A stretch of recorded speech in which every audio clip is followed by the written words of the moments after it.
The Trap Set will always be available for free, but we rely on donations from our listeners. Please visit our website at thetrapset.net and click donate. Subscribe to our show on iTunes, and if you enjoy what you hear, give us a review.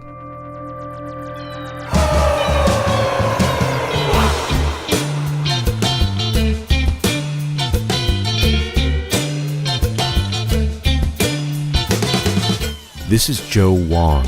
Welcome to The Trap Set, where each week we explore the lives of drummers.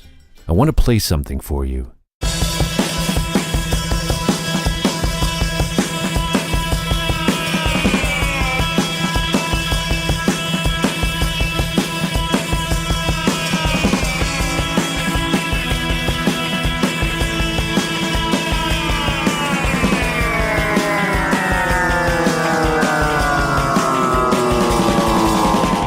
You're hearing Like Eating Glass by Bloc Party, featuring my guest, Matt Tong, on drums. Matt joined the London-based band in 2001. His inventive staggered grooves and unhinged energy helped launch Bloc Party to critical acclaim and worldwide commercial success.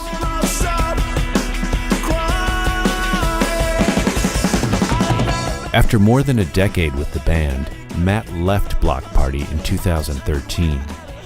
He's currently working with the bands Algiers, L'Amour Bleu, and Red Love, who recently released a new single, Does Make You. I spoke to Matt earlier this year in Los Angeles as Algiers was preparing for a performance at Coachella. And now our conversation with Matt Tong.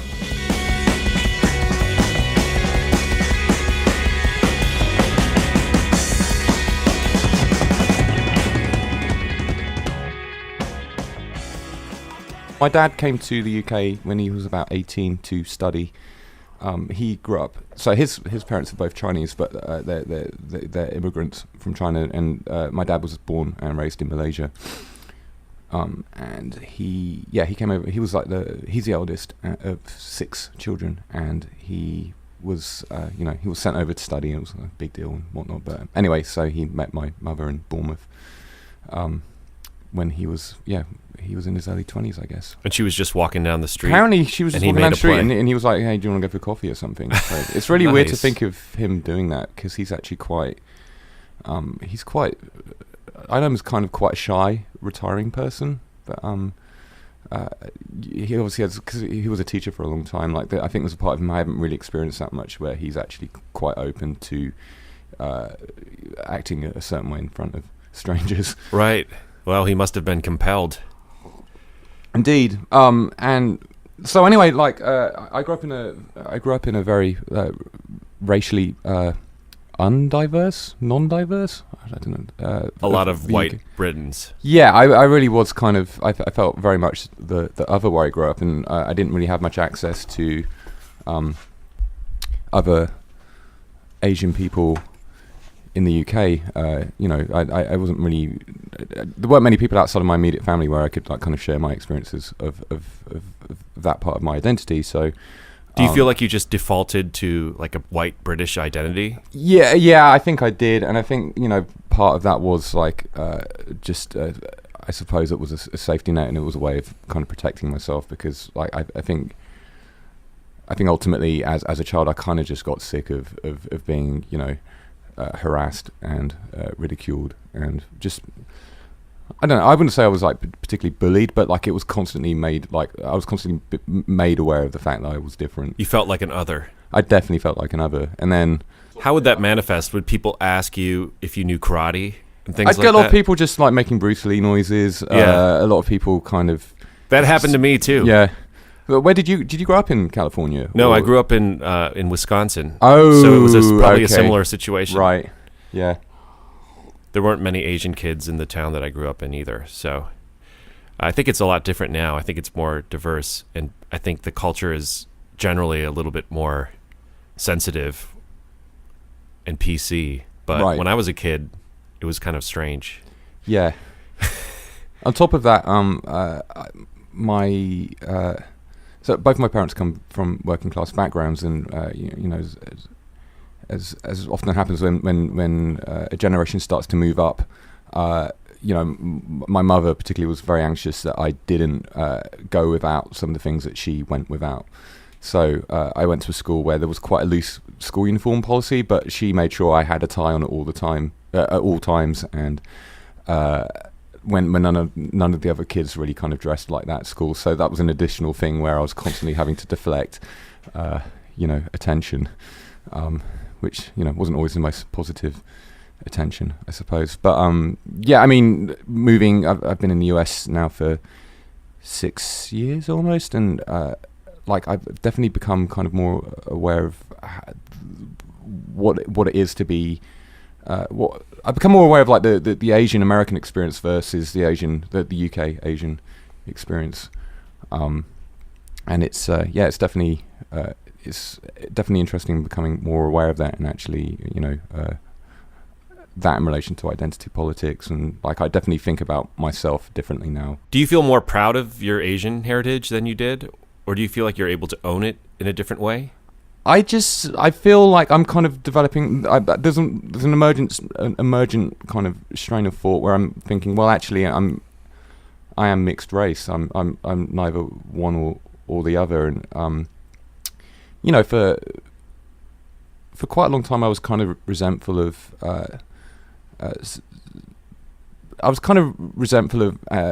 Asian communities that seemed quite integrated, or like being possessed of like more of a solid identity, because I felt like I was always like an arm's length away from that. Oh, you mean like the insular kind of first generation communities? Yeah, well, my dad traveled a lot for a living, so like I didn't really have that much access to him particularly, and because he was also an immigrant growing up in Malaysia, I think his own sense of his identity as a Chinese person is kind of a bit, it's a bit confused at times. So like, yeah, I often feel I often felt detached from the Asian side of my heritage. But did he teach you Chinese? He kind of he kind of started, but then sort of stopped. Right. I think he got a bit worn out by that. What was your relationship to him emotionally? Was he a pretty open person, or was he kind of stoic and closed off? He's, I think he's someone who kind of definitely represents a different approach to emotion, I suppose. But I see that more as he represents a different approach to emotion. But I think that's more of a I now see that more as a generational thing, as opposed to specifically something that's just a part of him and no one else. But yeah, I mean, he doesn't necessarily emote in the way that people of my age emote, or my generation.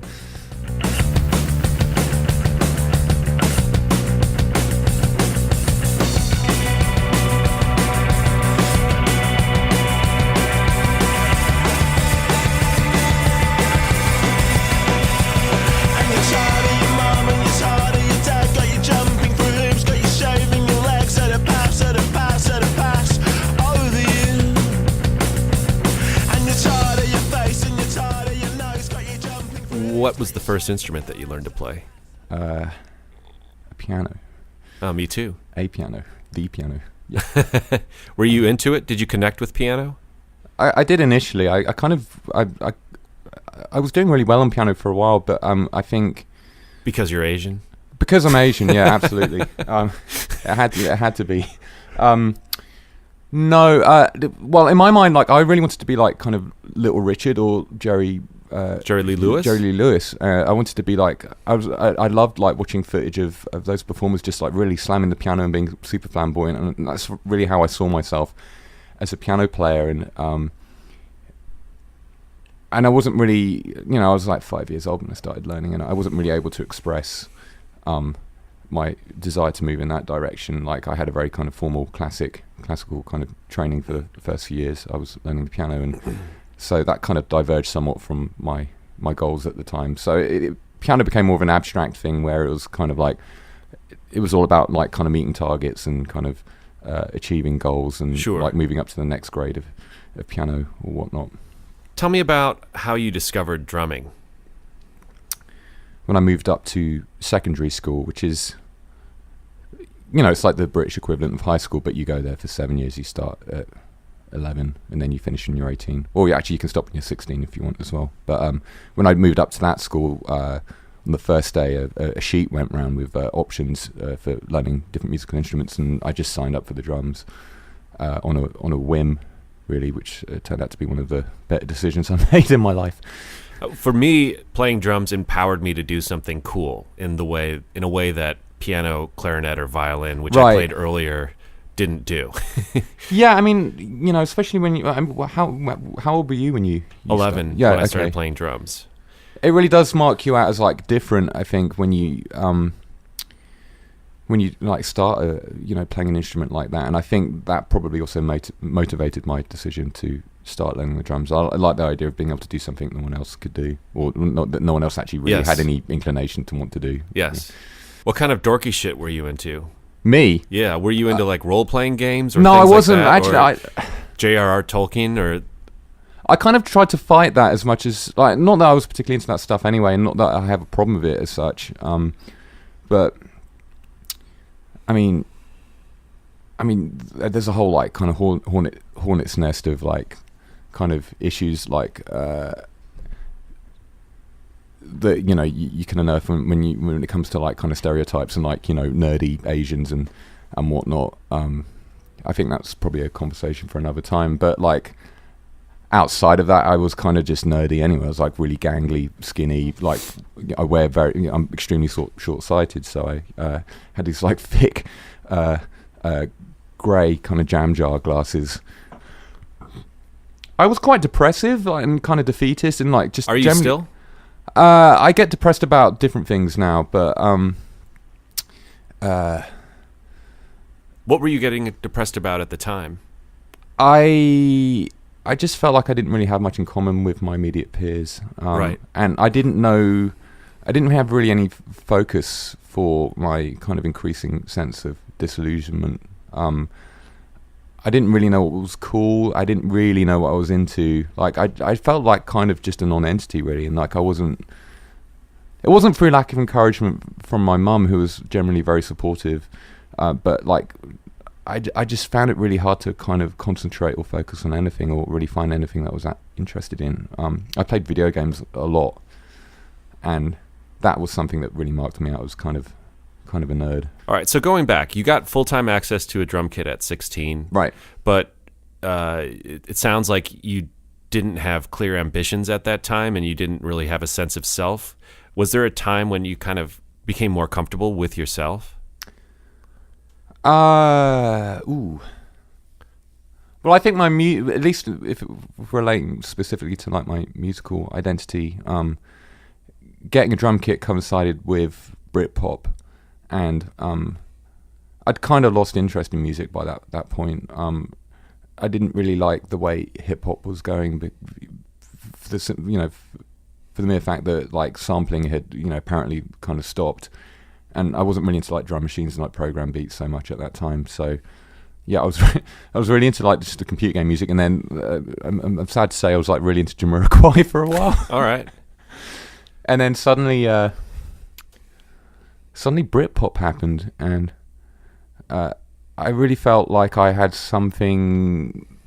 There was something that, I mean, as superficial as Britpop was, like for that brief moment, I had something that to latch onto that felt like I had a very defined identity. Which bands resonated with you? I loved the first Supergrass record, and Danny Goffey's drumming on that record was like the catalyst for me actually wanting to be in bands.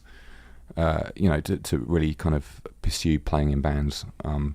I loved his drumming on that record. It was so chaotic and haphazard, and I wouldn't say sloppy, but it kind of sloppy. I always just felt like it was on the verge of collapsing in on itself, the way he played, particularly on that record. And I really just wanted to replicate that. I just really wanted to kind of play with that kind of energy. And later on down the line, I kind of became more attuned to his references, and obviously there's a lot of Keith Moon in that kind of playing. So I really then got into the Who. So when you went to university, what did you study? I initially signed up to do English studies. So about 2 weeks in, I realised there was no way I was going to keep up with the reading list because I'm a very slow reader. But for some reason, I was always quite good at philosophy at secondary school. So I changed over to philosophy after a semester. Philosophy. I did like a philosophy and sociology split degree. Did you have career aspirations? No. You were just studying whatever interested I was like, you? I've just got to get out. I've got to get out of Bournemouth. I've got to actually just like live on my own for a bit, or like be around completely new people.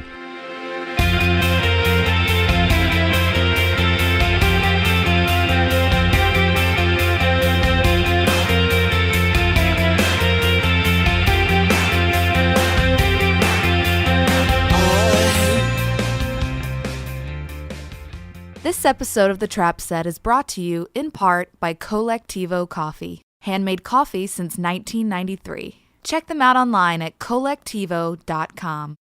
Tell me how you met the other guys in Bloc Party. How did that band start? That band started initially with Kelly and Russell, who were longtime friends, and who, you know, they both grew up in London. And I don't think they went to the same school, but they had mutual friends who kind of brought them together. And they're really, you know, they really were, and you know, still are the core of that band. And Gordon came along later. He was based in, I think he was based in Reading at that time, and he answered an advert. But they'd been playing for several years before I joined, with several, with you know, a rotating cast of different drummers. But I first moved to London in 2001, and I think I met Kelly the year after that. And he worked in the cinema with one of my best friends, and at that time, if you kind of knew someone at the cinema, you could drink for half price in the bar. So I was always hanging out there. And How much can you drink? How much can I drink? Yeah. The reason I ask is my dad can't drink at all. My mother's Irish, and she can drink quite a bit. So Ooh. I feel like... How does that manifest in you? It's like having a gun pointed at my head with the safety engaged at all times. It's perfect. Neither of my parents drink, really. My mum will have the odd glass of wine at dinner, but... Do you get red when you drink? Sometimes, like, it's really unpredictable. Sometimes I get the Asian glow, and I feel really drunk, and sometimes I could just go on all night and I'm absolutely fine. Have you experimented with Pepsid AC or other... No, what's that? It's like an acid controller that you can take before you drink, and some Asian people find that it helps. Because there's apparently there's an enzyme that's missing. Yeah. But then I haven't... So you could drink a lot.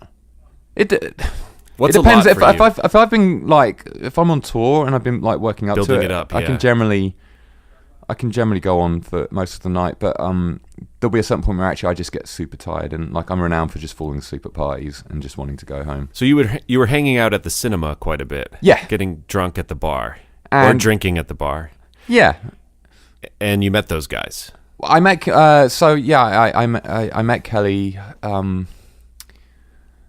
I met Kelly, and I one night, and I was I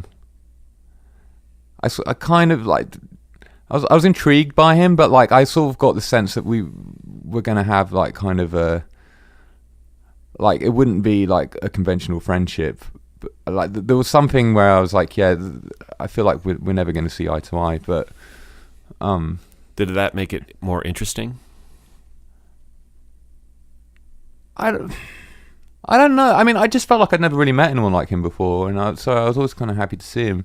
But I was also like, wow, this guy's super serious about his band, and I was like, and I still am. I'm just like, I'm somewhat lame insofar that I have this kind of weird, affected sort of Generation X kind of disinterested, like cynical attitude. So I was like, yeah, this guy's way too serious about his band. I don't think I'm going to play music with him. Like, I don't.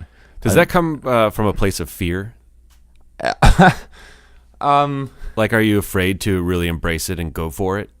I think there's a certain amount of fear. Yeah, I was thinking about this morning, and I was like, yeah, God, you know, when are you going to finally get over this, Matt? Like, you need to kind of just be a bit more open and embracing of certain things.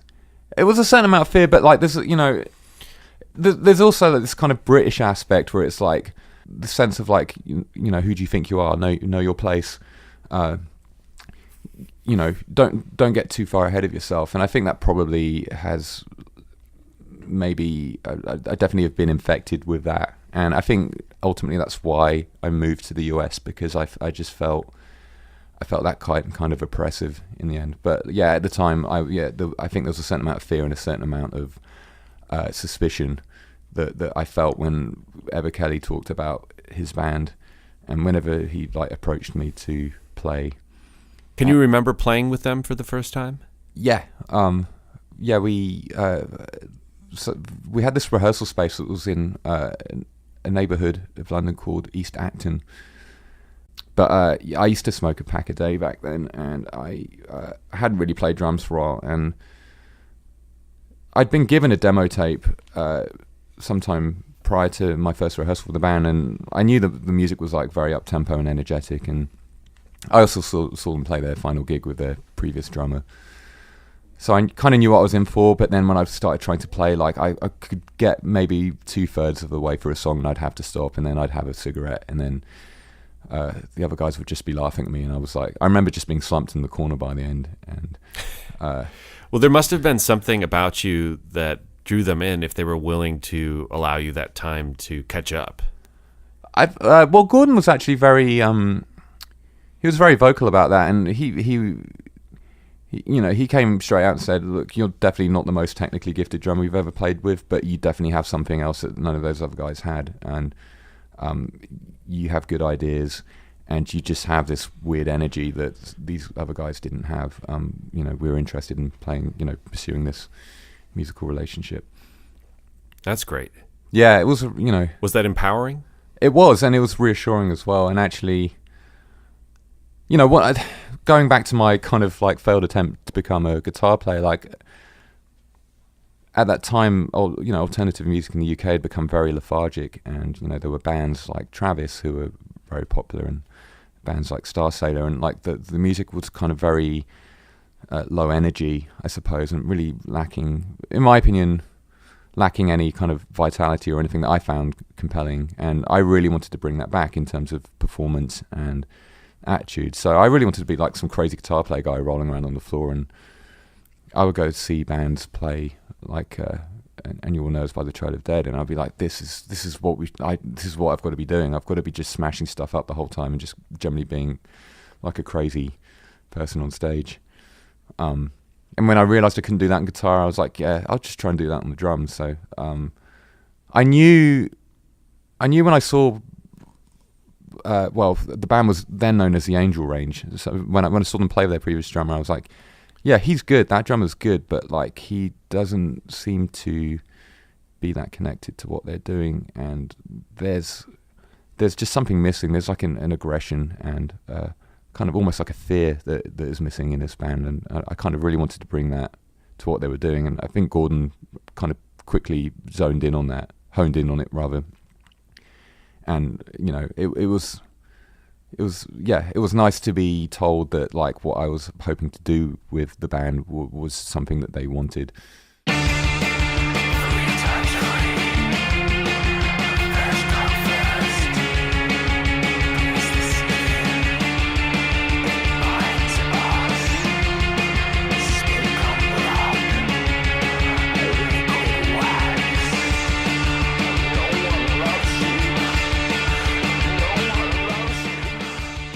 Did you sleep with lots of girls at the peak of the popularity? No, not really.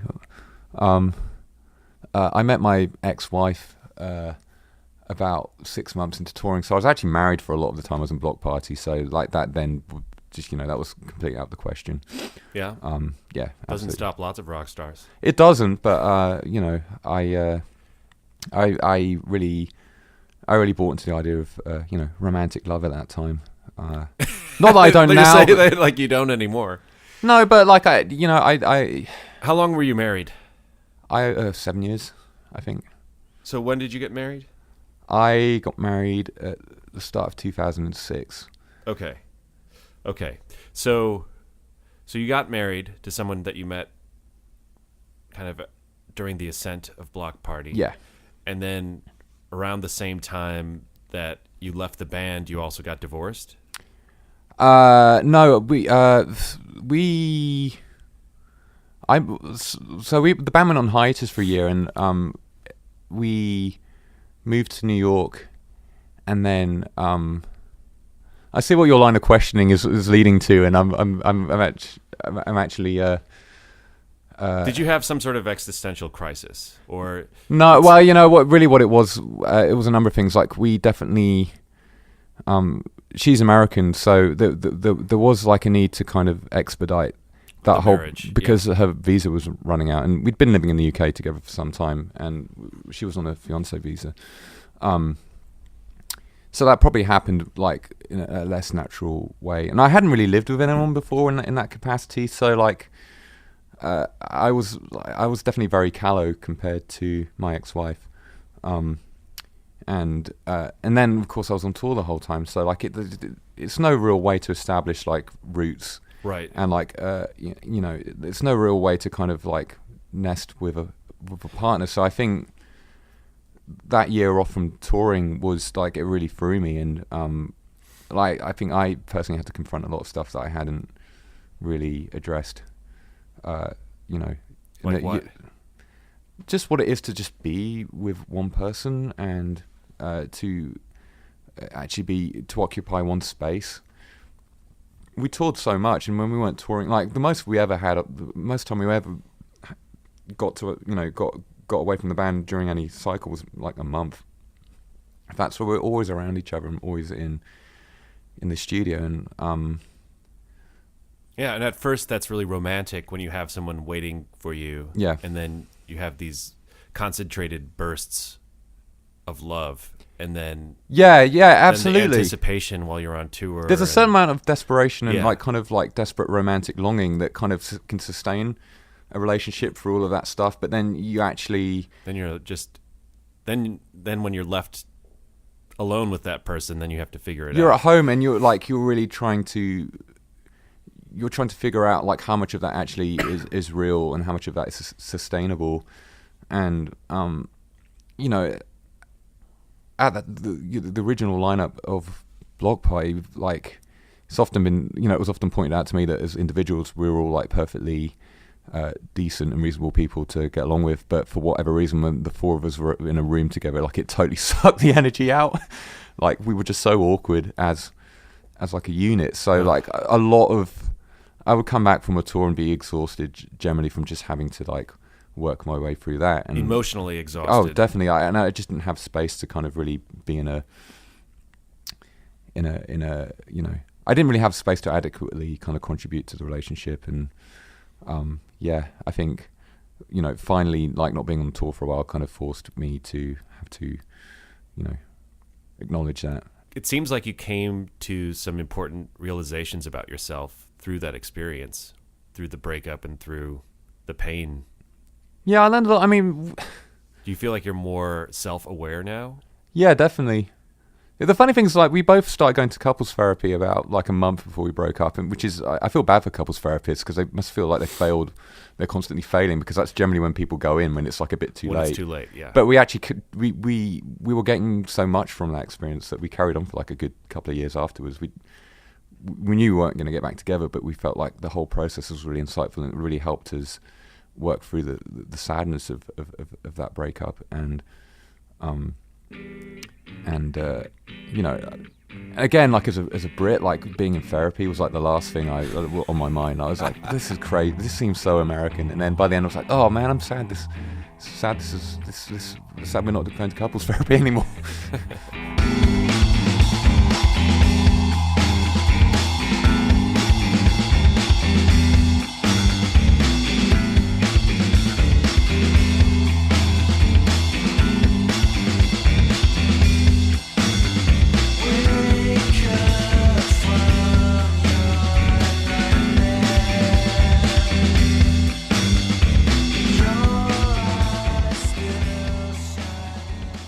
Earlier, you alluded to the fact that it was somewhat of a rash decision to leave Bloc Party. Yeah. What happened? Yeah, I mean, I definitely left under a bit of a cloud. I think I'm not going to get into specifics because it's not fair on the other members of the band. But like, I mean, I'd certainly So we had we went on hiatus, and then we kind of got back together again after a year, and it actually felt like a year outside of that intense bubble kind of had been really useful for all of us, and that we'd kind of grown. But I just started feeling like the more time we spent with each other again, like the more like the similar kind of patterns of behavior were kind of repeating, and like I was totally complicit in any, I don't see myself as outside of any of the weirdness that kind of the four of us generated together. Like I was definitely a part of that as well. And I think it was just really frustrating for me to kind of feel like I couldn't do my part to break the pattern. And I'm sure everyone else felt the same way as well. And it turns out I'm quite stubborn and pig-headed as well. So like... Is your takeaway from that experience, I need to work on myself, I want to address some of these issues that are making it difficult for me to collaborate with people over the long term? Or is it, it must just be the wrong group of people, I'll try somebody new? It was more of the... not that those are mutually exclusive scenarios. More of the latter, and I kind of... I don't know if I would, like, if I was ever on, like... I was on, like, thin ice. I don't know how close I actually was to actually being kicked out of the band anyway, and I'll probably never know that, but...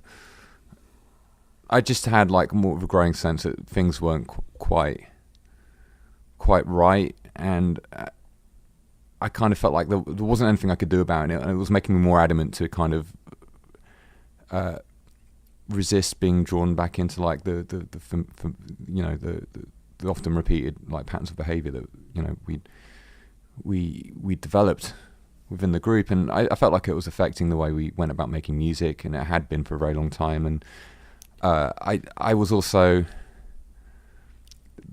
I think the one thing that really like impacted on me was doing the festival circuit for X number of years and seeing older musicians who I'd really grown up like kind of in awe of, and like kind of seeing them kind of going through the motions, kind of doing the one thing that they'd always done, and like I just saw so much kind of sadness there. And I just didn't want that to be me, and I just really felt like if I stayed in Bloc Party, then I ultimately would have become sucked up into it. Like it would have just been a convenient thing to do. Did it feel like you were already in that mode to a certain extent, like going through the motions? I'd like to say live. I wasn't. Like I felt like I tried to do the best and be as passionate on stage as I could.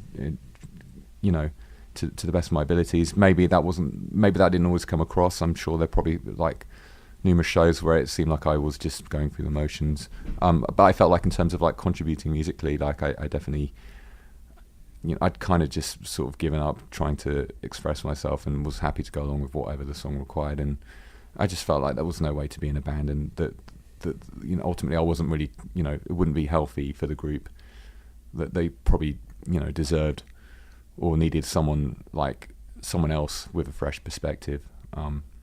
So what was your next step when you left the band? It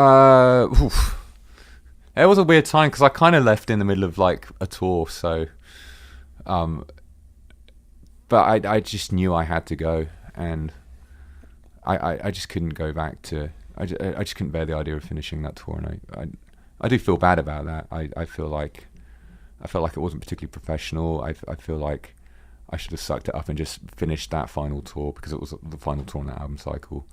And if I could go back, I would definitely have approached that differently. But at the time, I felt like I couldn't do it anymore.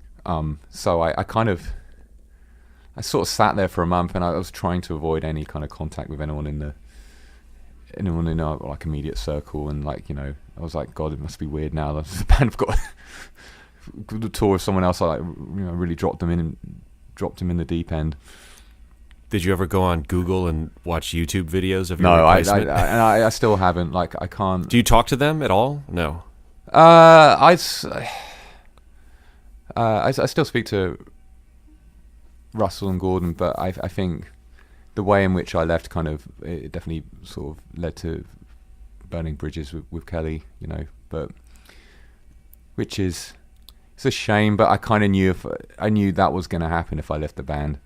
It's Well, just give the it way some those things time. work out sometimes. I've talked to other people that have left bands in similar ways, and then decades on, they're friends again. So Right. you never know. Yeah, I just hate the idea of like. Well, this is the other thing that kind of motivated my decision to leave. I just didn't want to get to a point where I deeply resented ever having been in Bloc Party. I kind of wanted to get back to a point where I was like, that was a totally awesome thing I got to do, and it was so, it was so wonderful that I got to be in that band, and I got to meet all of them. Kelly, Yes. Russell, and Gordon. I just never wanted to be at a point where I ever felt like a deep sense of regret. Do you think of yourself as a happy person? I think of myself as a person who's not afraid to be unhappy. I've really gotten around to thinking that so much unhappiness is caused by like a constant striving for an idea of happiness that's like projected onto all of us who live in like Western capitalist society. My immediate concern right now is contributing positively to Algiers and helping them work through what it is to make a second record. And if there's anything in my experience that they can like lean on, I'll be delighted, to help with that. I play in a band in New York called L'amour Bleu, and I'm desperately trying to find some time to finish the record that we're hoping to release this year. I have another project with my friend Alex Newport, who recorded the last Bloc Party record that I was on. That project's called Red Love, and it's kind of funny because I play in two bands called Blue Love and Red Love, and both of those names came like, absolutely independently of each other. I had nothing to do with the naming of either of those bands, so that's kind of funny. But so getting those two things out into the world. Kind of creative goals. I'd love to do like a solo record at some point. I keep saying I'm going to put something out. I have like 2/3 of what I think would be an okay-ish record, and I need to find some time to just finish it. I keep putting it off. I think it's because like because of the fear. It's Yeah, it is. It's the fear. Like I can't quite finish it. I think we're afraid of our own voices sometimes, Mm-hmm. right? Absolutely. Well, Mr. Tong, thank you so much for doing this. You're welcome. Thank you for having me. The Trap Set is produced by me, Joe Wong, along with Chris Karwowski, who also edits the program. Follow us on Twitter, Instagram, and Facebook at The Trap Set, and visit our website, thetrapset.net, to subscribe to our show for free. If you enjoyed what you heard today, please donate to our show. If you can't afford to donate, please tell a friend and give us a good rating on iTunes. Send your feedback and guest requests to thetrapset@gmail.com.